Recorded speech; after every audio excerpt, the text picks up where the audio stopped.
বহুমাত্রিক বাংলাদেশ এই প্রতিপাদ্যকে সামনে রেখে উদ্বোধন হতে যাচ্ছে অমর একুশে বইমেলা 2026। আর কিছুক্ষণ পরেই প্রধানমন্ত্রী তারেক রহমান বাংলা একাডেমিতে দুপুর 2টায় উদ্বোধন করবেন এবারের বইমেলা।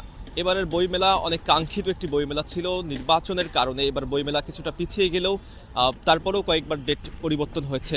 এইবারের নতুন সরকার শপথ নেওয়ার পরে আমরা দেখতে পেয়েছি যে 26শে ফেব্রুয়ারি নতুন এই বইমেলার উদ্বোধনের ডেট ফিক্স করে, এবং 26শে ফেব্রুয়ারি থেকে আগামী 15ই মার্চ পর্যন্ত চলবে এবারের বইমেলা।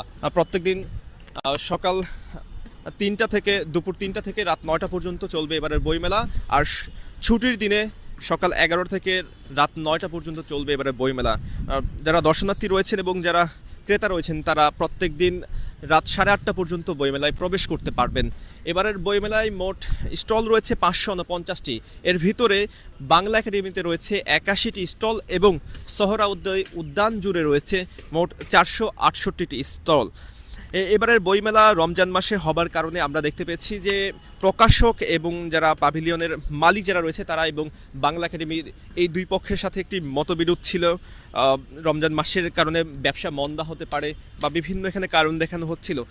সব কিছু ওভারকাম করে এখন পর্যন্ত আমরা দেখতে পেয়েছি যে সমন্বয় করে চলছে এবারের বইমেলা। প্রধানমন্ত্রী তারেক রহমান যখন উদ্বোধন করবেন তার সাথে সাথেই কিন্তু আমরা দেখতে পাবো যে এই স্টলগুলোতে কেনাবেচা শুরু হয়ে যাবে। ইতোমধ্যেই অনেকগুলো স্টল তৈরি হয়ে গিয়েছে, বই নিয়ে সাজানোর ব্যস্ত কাজ পার করছেন যেমন অনেক স্টলে, আবার অনেক স্টলগুলোতে আমরা দেখতে পেয়েছি যে এখনো কাজ শেষ পর্যায়ে রয়েছে। প্রকাশকদের সাথে কথা বলে আমরা জানতে পেরেছি যে যেসব স্টলের কাজ শেষ পর্যায়ে রয়েছে সেই স্টলের কাজগুলো শেষ করতে আরও 1 থেকে 2 দিন সময় লাগবে। তো সেক্ষেত্রে আমরা বলতে পারি যে আগামী 27 থেকে 28 তারিখের মধ্যেই জমে উঠবে কিন্তু এবারের বইমেলা।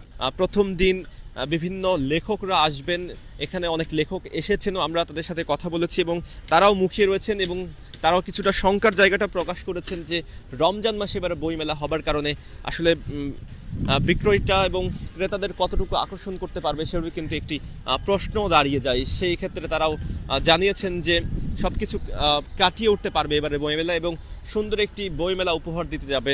এবারের বইমেলাতে আরও একটি ব্যতিক্রমধর্মী আকর্ষণ হচ্ছে যে এবারে বইমেলাতে কোনো স্টলের মালিকদেরকে কোনো টাকা পরিশোধ করতে হচ্ছে না। সেক্ষেত্রে ক্রেতাদের জন্য একটি সুখবর হলো এবারের বইমেলাতে অন্যবারের তুলনায় একটু বেশি পরিমাণে ছাড় পেতে পারেন।